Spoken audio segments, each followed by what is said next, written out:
In the context of my work in functional genomics, I often lecture at conferences across the country. And a few years ago, I was speaking at an environmental toxins conference out in Colorado. After the conference, Dr. Neil Nathan, who was also presenting, approached me and another colleague, Dr. Beth O'Hara, about working together on a deep dive research review into mycotoxin detoxification in humans. Because in listening to Beth's lecture and my lecture, Dr. Nathan really started to realize that we only have a very small picture of what's going on. We're not seeing really clearly what's happening in the body or not happening with mycotoxin detoxification. And a big part of that is due to lack of research and information. So we spent the next year and a half diving deep into the published research, and we really had a lot of sifting out to do, because the majority of the research that has been done on mycotoxins has been done by veterinary medicine. The vets have known far longer than our human doctors have the dangers or the potential threat of mycotoxins. But we very quickly realized that animal studies were not going to be analogous to human studies. And even across different mammalian species, certain mycotoxins are cleared through different pathways. So we kept our research limited to human subjects. And what we attempted to do was to lay out very clearly which mycotoxins are cleared through which phase 2 hepatic detoxification pathway. And what we very quickly realized was if we just focused on glutathione conjugation, we were not going to be helping people in a meaningful way, because glutathione is only a very small part of clearing mycotoxins from the body. So that brings me to one of my favorite analogies for detoxification. And I think it's really important that we contextualize detox and really think about it in terms that we can wrap our heads around, but we have to present it to our clients and patients in terms that they can understand as well. So when we think about detoxing the body, we want to picture our total toxic burden as a huge parking lot full of cars. Think like Super Bowl parking lot. So it's our job as in our goal to support detox to move all these cars out of the parking lot. So in order to do that, we've got to back them out of their spaces. This is where we're moving those sequestered toxins out of the fatty tissue into the bloodstream. We've got to get them into the liver.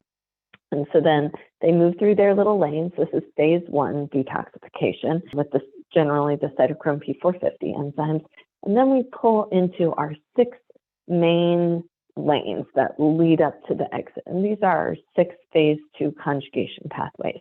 And we know that at least 5 of these pathways are utilized for mycotoxins. So specific toxins are going to take specific pathways. So as we're pulling these toxins into these 6 main lanes, not every vehicle can take every lane. So we've got our motorcycle lane, we've got our van lane, we've got our truck lane. So we've got to get the right cars in the right lanes. And these lanes lead up to kind of a bottleneck. And this is going to be our phase 2.5, our multi-drug resistant proteins, where we're going to pump these conjugated toxins out of those 6 lanes into excretion pathways. So we have these 6 lanes that can bottleneck and really inhibit detoxification if they get flooded or if they're genetically vulnerable. Maybe we've got a lot of potholes in this road that slow things down. So we have to be able to have the right supports for that piece. And then as we leave, as we get out of the parking lot, we've got 3 separate exits that we can take with the body. Specifically for mycotoxins, we can take all 3 of these exits. We have perspiration, we have urine, and we have stool. And when we think about our capacity to test for mycotoxins, it's like we are standing a mile away from one of these 3 exits, counting the number of motorcycles that are coming out of the exit and using that number to infer how many other vehicles may be in the parking lot. There's a lot that test result overtly is not telling us.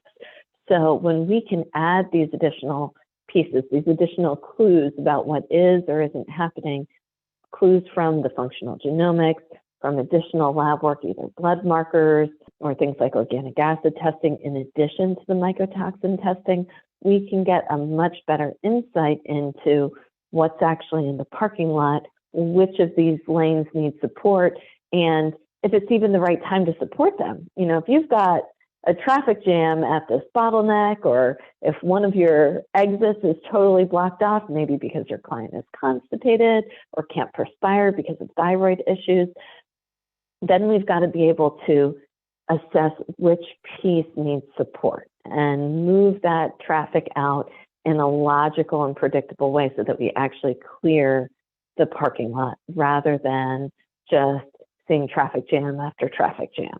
And we certainly want to make sure that we have stopped the cars coming into the parking lot so that we don't have to keep this going forever. So there's a lot of different pieces, moving pieces in this detox puzzle that we need to consider. And we're at a point where we have such amazing functional tools to be able to do so. And when we can put all of these pieces together, the end result for our clients and patients is that they get better, faster, with fewer adverse reactions.